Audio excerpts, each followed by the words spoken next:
নমস্কার। আশা করছি সবাই খুব ভালো আছেন। চামেলি মণ্ডল চ্যানেলে সবাইকে স্বাগত জানাই।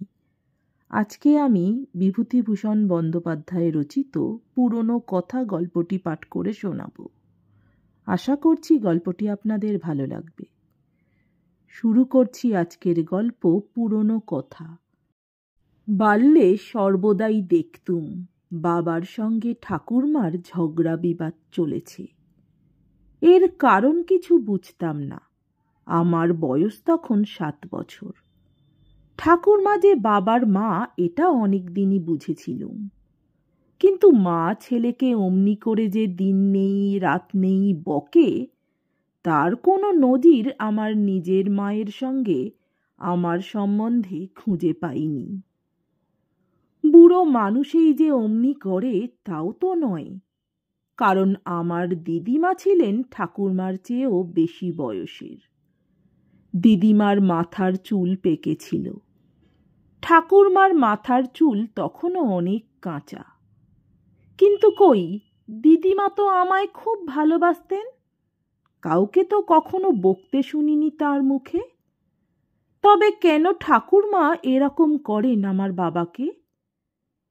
মাঝে মাঝে কথা ভেবেছি, কিন্তু 7 বছরের ছেলে, ভেবে কিছু ঠিক করতে পারতুম না, বা বেশিক্ষণ এসব কথা আমার মনে দাঁড়াতও না। দিদিমার কাছে আমি অনেক সময় থাকতুম। তার বাড়ি আমাদের গ্রাম থেকে নৌকায় যেতে হয়। অনেকখানি সময় লাগতো সেখানে পৌঁছতে। সকালে খেয়ে বার হলে সেখানে পৌঁছাবার আগে রোদ রাঙা হয়ে আসত। বাদুড়ের দল ডানা ঝটপট করে আকাশ দিয়ে উড়ে বাসায় যেত। নদীর জলে নৌকার ধারে ভুসভুস করে শুশুকেরা ডিগবাজি খেয়ে ডুব দিত। এসব অনেক ছেলেবেলাকার কথা। তখন আমরা থাকতাম আমাদের দেশের বাড়িতে। সেখান থেকে অনেক দিন আমরা চলে এসেছিলুম, আর কখনো যাইনি। দেশে এখন আর আমাদের বাড়িঘর নেই। ম্যালেরিয়ায় জনহীন শ্রীহীন হয়ে গিয়েছে শুনেছি। বহুদিন কলকাতার বাসিন্দা, এখন সেসব জায়গায় যেতে ভয় করে। বিশেষ করে এখন যখন বয়স হয়েছে, সাবধানে থাকাই ভালো। দেশের বাড়ির সঙ্গে মায়ের স্মৃতি জড়ানো। যখনই দেশের বাড়ির ডালিম গাছটা, তার পাশে লম্বা পেঁপে গাছটা, তার পাশে পুরনো পাতকুয়ো ও গোয়াল ঘরটার ছবি মনে আসে, সঙ্গে সঙ্গে অমনি মনে আসে আমার মায়ের খুব অস্পষ্ট একটি ছবি। ওদের সঙ্গে মা যেন জড়ানো আছে। কি ভালোই বাসতুম মাকে। জীবনে অত ভালো কাউকে বাসিনি, বাসতে পারবও না। মায়ের সম্বন্ধে আমার অতি শৈশবকালের যে ছবিটি জাগে, তাতেও দেখি ঠাকুরমা মাকে অনেক কষ্ট দিতেন। মাকে শক্ত কথা বলতেন অকারণে। ছেলে মানুষ হলেও আমি তা বুঝতুম। বুদ্ধি দিয়ে না বুঝলেও শিশুর ইনস্টিংক্ট দিয়ে বুঝতুম। তার একটা মস্ত কারণ মার প্রতি ছিল আমার গভীর দরদ ও সহানুভূতি। একই রক্ত, একই মাংস আমার গায়ে। আমার চেয়ে মায়ের দুঃখ বুঝবে কে? একদিনের কথা আমার মনে হয় অস্পষ্ট একখানা ছবির মতো। আমাদের বাড়ির সদর দরজার সামনে কিছু দূরে আর একজন কাদের বাড়ি ছিল। একটা খুব বড় ঝাঁকড়া লিচু গাছ ছিল তাদের বাড়ির বাইরের উঠানে। বিকেল বেলাটায় আমি ও আরো অনেক ছেলে লিচু তলায় খেলছিলুম। এমন সময় আমাদের বাড়ির সদর দরজায় দাঁড়িয়ে মা ডাক দিলেন, ভানু, খাবার খাবি আয়। খেলা ফেলে ছুটে গেলুম খেতে। সদর দরজার ফ্রেমে মার ছবিটা আজও বেশ মনে হয়। দুদিকের কাঠে হাত দিয়ে দাঁড়িয়েছেন, পরনে সাদা শাড়ি, মুখে হাসি। দরজার কবাট জোড়া সেকেলে ধরনের মোটা পেরেকের গুল বসানো। পাশেই ছোট একটি চালাঘরে খড় বিচালি থাকত। মা খেতে দিলেন মুড়ি মেখে। বেতের ছোট্ট ধামিতে মুড়ি নিয়ে খেতে বসেছি। এমন সময় নদীর ঘাট থেকে ঠাকুরমা ফিরলেন জল নিয়ে, এবং আমার হাতে মুড়ির ধামি দেখেই মাকে বকুনি ও গালাগালি শুরু করলেন। ঠিক কথাগুলো মনে নেই, কিন্তু তার মোট মর্ম এই যে বাড়িতে ওবেলা পুরুত ঠাকুরের নিমন্ত্রণ ছিল একাদশী বলে। তিনি রুটি খেয়েছিলেন, তার পাতে রুটি তরকারি রয়েছে। সেই পাতের রুটি তরকারি আমার জন্যেই ঢাকা দিয়ে রেখে দিয়েছেন ঠাকুরমা। ঘাট থেকে আসতেও এমন কিছু দেরি হবে না। তখন এরই মধ্যে মুড়ির ঘড়া পেরে ছেলেকে সোহাগ করে মুড়ি খেতে দেওয়ার মানে কি? আমায় বললেন, রাখ মুড়ি, 5-6খানা রুটি পড়ে রয়েছে পাতে, ওগুলো উঠবে কি করে? পরের পাতের ঘাঁটা জিনিস খেতে আমার ঘেন্না করে, কিন্তু ঠাকুরমার ভয়ে কিছু বলতে পারলুম না। ঠাকুরমা ঢাকা খুলে পাতের খাবার আমায় খেতে দিলেন। খাবার সময়ই আমার কান্না এলো মায়ের কথা ভেবে। মিথ্যে মিথ্যে ঠাকুরমা মাকে বকলেন কেন? মা হয়তো জানতো না পাতের খাবার ঢাকা আছে। ভাবলুম মায়ের প্রতি এমন একটা কিছু দেখাবো যাতে মায়ের মনের কষ্ট দূর হয়। কিন্তু 4 বছর তখন আমার বয়স। না পারি কথা গুছিয়ে বলতে, না পারি কিছু বোঝাতে। হয়তো খুব শক্ত করে মায়ের গলা জড়িয়ে রাত্রে শুয়েছিলুম। এছাড়া সহানুভূতি দেখানোর অন্য কোনো উপায় আমার জানা ছিল না সে বয়সে। মধ্যে কিছুদিনের কথা আমার তত মনে পড়ে না। আমার যখন মায়ের কথা মনে পড়ে তখন মার খুব অসুখ। কি অসুখ জানতাম না তখন। নিচের একটা ঘরে মা থাকতেন। আমাকে মার কাছে যেতে সবাই বারণ করে দিয়েছিল, কিন্তু আমাকে ধরে রাখা সোজা কথা নয়। ফাঁক পেলেই আমি মার ঘরে ঢুকতুম। খানিকক্ষণ ধরে মার সঙ্গে কি সব কথা কইতুম। তারপর সন্ধান পেয়ে ওরা এসে ধরে নিয়ে যেত। ঠাকুরমার কাছে বকুনি খেতে হতো ও ঘরে যাওয়ার জন্যে। এরকম চলল 2-10 দিন নয়, অনেক অনেক দিন। কতদিন তা আমার জানবার বয়স হয়নি। মোটের ওপর অনেক দিন। এখন মনে হয় 7-8 মাসের কম নয়। একদিন শুনলুম মায়ের অসুখ নিয়ে বাবার সঙ্গে ঠাকুরমার ঝগড়া হচ্ছে। ঠাকুরমা বলছেন, আর ওর পেছনে পয়সা খরচ করে কি হবে? আমার ছেলে মেয়েগুলো কি পথে দাঁড়াবে? সংসারের টাকা দিয়ে দামি দামি ওষুধ এলো কত এই কমাসে, তাতে কিছু যখন হলো না তখন আর আমি বেশি টাকা খরচ করতে দেব না। বাবা বলছেন, তা বলে একটা মানুষ বিনা চিকিৎসায় মরবে চোখের সামনে? ঠাকুরমা বললেন, চিকিৎসে কম হয়নি কিছু, এখনো তো চিকিৎসের ত্রুটি নেই, কিন্তু আর আমি তোমায় টাকা দেব না। যে বাঁচবে না তার পেছনে আর কেন টাকা খরচ? সেদিন বুঝলুম মার অসুখ খুব গুরুতর। মন খুব খারাপ হয়ে গেল। সমস্ত বাড়ির মধ্যে আমার মন টানে কেবল মায়ের ঘরে। যখন মন খারাপ হয় মার কাছে গেলে সব দুঃখ চলে যায়, কিন্তু সেখানে যখন তখন যাবার জো নেই। লুকিয়ে যেতে হবে, নইলে ঠাকুরমাকে পিসিমা বলে দেবেন। ছোট পিসিমা আমায় কোলে করে পুকুর ধারে নিয়ে চলে যাবে। ওদের সঙ্গে আমি তো জোরে পারি না। পুকুর ধারে বড় চাঁপা ফুলের গাছ আছে। তার তলায় ছোট পিসিমা আমায় নিয়ে গিয়ে বলতো, ওরকম যেও না যখন তখন ও ঘরে, যেতে নেই, এখানে বসো। মা ভিন্ন সংসারটা আমার কাছে ফাঁকা। মা ছাড়া আর কিছু বুঝি না, আর কাউকে ভালো লাগে না, কেবল দিদিমা ছাড়া। দিদিমা নিতান্ত গরিব, আমার মা তার একমাত্র মেয়ে। মাঝে মাঝে তিনি যখন এসে আমাদের বাড়ি থাকতেন, রান্নাঘরের কাজকর্ম নিয়ে তাকে ব্যস্ত থাকতে হতো সদা সর্বদা। তিনি যেন এসে হতেন আমাদের বাড়ির রাঁধুনি। মায়ের অসুখের সময় তিনি এসেছিলেন, এবং রোগীর সেবা করবার জন্য তিনি ছাড়া আর লোক ছিল না। মায়ের খাওয়ার আলাদা একখানা থালা, গেলাস ও বাটি ছিল। দিদিমা থালা বাটি রান্নাঘরের দাওয়ায় পেতে দাঁড়িয়ে থাকতেন মায়ের ভাতের জন্যে। মায়ের ঘরে থাকতেন বলেই বোধহয় ইদানিং তাকেও আমাদের ঘরে দৌড়ে উঠতে দেওয়া হতো না।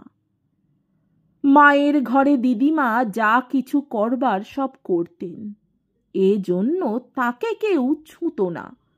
তিনি ভাত খেতেন রান্নাঘরের দাওয়ায় বসে, নয়তো উঠানের পেয়ারা তলায় বসে।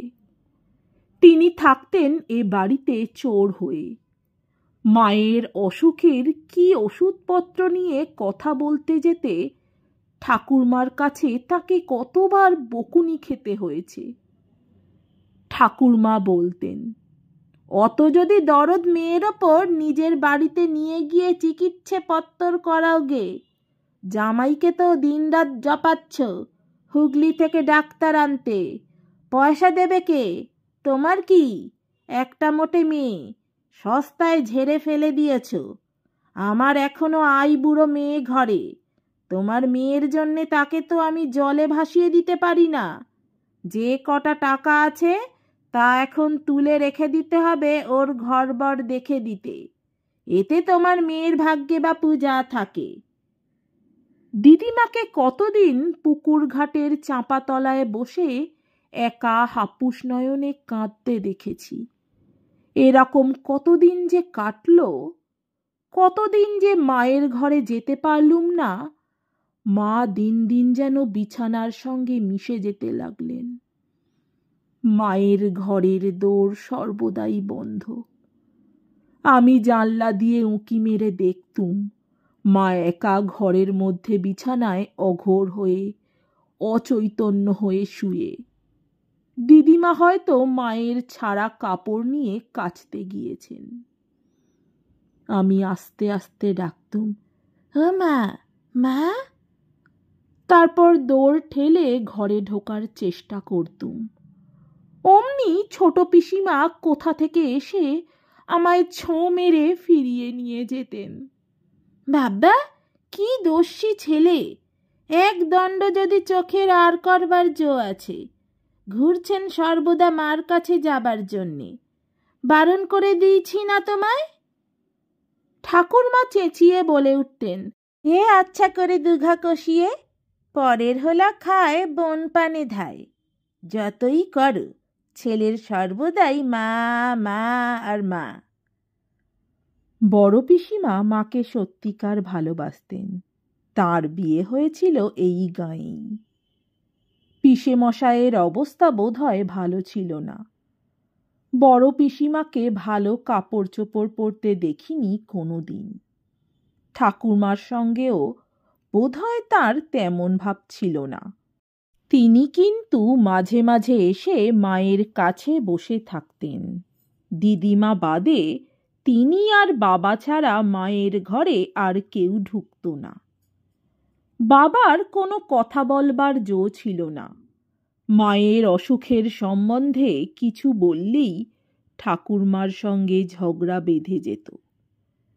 একদিন সকালে উঠেই শুনলুম ঠাকুমাতে আর বাবাতে তুমুল তর্ক চলছে।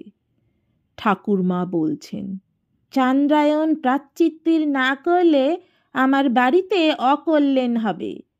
তোমার বউ তো একা নয়, আমার আরও লোকজন নিয়ে ঘর কন্যা করতে হয়। পুরুত ঠাকুর বলে গিয়েছেন প্রাচ্চিত্তির করাতে হবে এই একাদশীর দিন। বাবা বলছেন, বলো কি মা, ও কালও বলেছে, হ্যাঁ গো আমি বাঁচব তো। আমি বলেছি কেন বাঁচবে না, এবার ডাক্তার বলেছে সেরে উঠবে। চান্দ্রায়ণের নাম শুনলেই ও ভয়ে খুন হয়ে যাবে। যার এখনো এত বাঁচবার ইচ্ছে, তাকে কি করে প্রায়শ্চিত্তির করানো যায় মা? ও তাহলে ভয়ে মরে যাবে। ঠাকুরমা বললেন, আর এমনিই যেন বাঁচবে, দুদিন আগে আর দুদিন পাছে। তোর লজ্জা করে না বইয়ের কথা বলতে আমার সামনে? মুখের লাগাম আলগা করে দিয়েছ যে একেবারে। এক করার মুরত নেই, আবার কথাবার্তা শোনো গুণধর ছেলের। সোজা কথা বলে দিচ্ছি, প্রায়শ্চিত্তির না হলে ওই রোগের মরা কেউ বার করতে আসবে ঘর থেকে? বাবা বললেন, চুপ চুপ, শুনতে পাবে ও ঘর থেকে। আচ্ছা মা, তোমার কি একটু দয়াও হয় না? ও মরণের ভয়ে কালি হয়ে যাচ্ছে।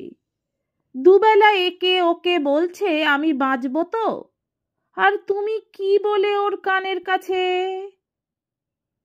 এর উত্তরে ঠাকুরমা চিৎকার করে বিপরীত কাণ্ড বাঁধিয়ে তুললেন। যাই হোক, বাবার কোনো কথা বোধহয় খাটল না। কারণ একদিন মায়ের ঘরে কি সব পুজো আচ্চার জোগাড় হলো। পুরুত ঠাকুর এলেন ও পাড়া থেকে। তিনি কালীর বাবা। আমি তাকে চিনি। কালী আমাদের সঙ্গে খিড়কি বাগানে কত খেলা করেছে। ভারী ছুটতে পারে, তার সঙ্গে ছুটে কেউ পারি না আমরা। সে এখন এখানে নেই, তার মামার বাড়িতে গিয়েছে। বড় পিসিমা বলছিলেন হরিগয়লানির কাছে, সে আমাদের দুধ যোগান দেয়। আহা, বলছি পুরুত আসছেন, তোমার একটা সস্তেন করাতে হবে কি না? বউয়ের মুখ ভয়ে এতটুকু হয়ে গিয়েছে। বলছে, কেন ঠাকুরঝি, তবে কি আমি বাঁচব না? তখন আবার বোঝাই, বলি তা কেন, সস্তেন করলে তোমার অসুখ সারবে, ভয় কি? আহা, ছেলে মানুষ, এই সবে 22 বছরে পা দিয়েছে, ওর এখনো কত স্বাদ জীবনে, বাঁচবার কি ইচ্ছে পোড়া কপালির। দিন 10-12 পরের কথা। পাশেই এ পাড়ায় সন্তুদের বাড়ি। সন্তুর দাদা বিয়ে করে নতুন বউ এনেছে। তাদের বাড়িতে সবাই গিয়েছে বউ দেখতে। খুব বাজি বাজনা করে বিয়ে করতে গিয়েছিল সন্তুর দাদা। এক একটা হাউই বাজি যেন গিয়ে একেবারে আকাশে ঠেকে। বাড়ির সবাই গিয়েছে, দিদিমা যাননি। রাত জাগেন বলে তিনি ও বারান্দায় আঁচল পেতে ঘুমোচ্ছেন। আমি চুপি চুপি মায়ের ঘরে ঢুকে মায়ের কাছে গিয়ে বসলুম। মায়ের কাছে আসবার লোভেই বউ দেখতে যাইনি, বাগানে গিয়ে লুকিয়েছিলুম, নইলে ছোট পিসিমা অনেক ডাকাডাকি করেছিল। মা বেশি কথা বলতে পারেন না। আমি চুপ করে মায়ের বিছানায় শিয়রের পাশটিতে বসে আছি। বেলা বেশি নেই। পুকুর ধারের চাঁপা গাছে রোদ রাঙা হয়ে এসেছে। খানিকটা পরে মা বললেন, খোকা, আমি যদি মরে যাই তুই কি করবি? আমি কিছু বললুম না, চুপ করে রইলুম। আমার মনে একটা অদ্ভুত ধরনের বিষাদ। আর কখনো এ ধরনের ভাব আমার মনে হয়নি। ভয়ানক মন কেমন করছে কার জন্যে, কার জন্যে যে বুঝতেও পারি না। মা যেন আপন মনেই বলছিলেন, খোকা, তোকে যে কার কাছে রেখে যাব সেই হয়েছে আমার ভাবনা, কেই বা তোকে বুঝবে। হঠাৎ মা তার হাতের আংটিটা খুলে আমায় দিয়ে বললেন, যা, এটা লুকিয়ে রেখে দিগে যা, ওরা তোকে কিচ্ছু দেবে না, এটা দিয়ে কিছু মিষ্টি টিষ্টি কিনে খাস, তুই ভালোবাসিস পকান্ন মেঠাই, তাই খাস, কাউকে দেখাসনি? এই সেই আংটি আমার হাতে এখনো রয়েছে। আমার বন্ধু চুপ করল, আবার চোখে জল এলো। বহুকাল আগেকার এক রোগজীর্ণ তরুণী মায়ের ছবি মনে এলো। অসহায় বন্ধুহীন সংসারে যার একমাত্র অবলম্বন ছিল 6 বছরের ছেলেটি আর দুর্ভাগা স্বামী। আমার বন্ধু এখন খুব বড়লোক, অনেকগুলো কয়লার খনির মালিক। তার সার্কুলার রোডের বাড়িতে বসে চা পানের পরে সন্ধ্যাবেলা আমরা কথা বলছিলুম। তারপরে তিনি ওপরের গল্পটা বললেন। খানিকটা চুপ করে থেকে আমি বললুম, তারপর কি হলো? রাত্রে কি হয়েছিল আর জানি না। ওরা এসে পড়বার পরেই আমি ঘর থেকে পালিয়ে গিয়েছিলুম। তারপর ঘুমিয়ে পড়ি। ভোরে উঠে মাকে আর দেখিনি। আমার ছেলেবেলাকার মা রাত্রের মধ্যেই অদৃশ্য হয়ে গেলেন। এই রকম সন্ধ্যায় আবার সেই কতকাল আগের কথা। সেই সন্ধ্যাটি আমার মনে আসে। নমস্কার, আমার গল্প ভালো লাগলে দয়া করে আমার চ্যানেলটি সাবস্ক্রাইব করে দেবেন, লাইক, কমেন্ট, শেয়ার করতে ভুলবেন না। আরেকটি কথা, আমার খুব শরীর খারাপ হওয়ার জন্য আমি প্রতিদিন বা নিয়মিত নতুন গল্প আপলোড করতে পারছি না। যতদিন না পুরোপুরি সুস্থ হচ্ছি এরকমভাবেই অনিয়মিত গল্প হয়তো দিয়ে যাব। দয়া করে আপনাদের ভালোবাসা নিয়ে সঙ্গে থাকবেন। অনেক ধন্যবাদ।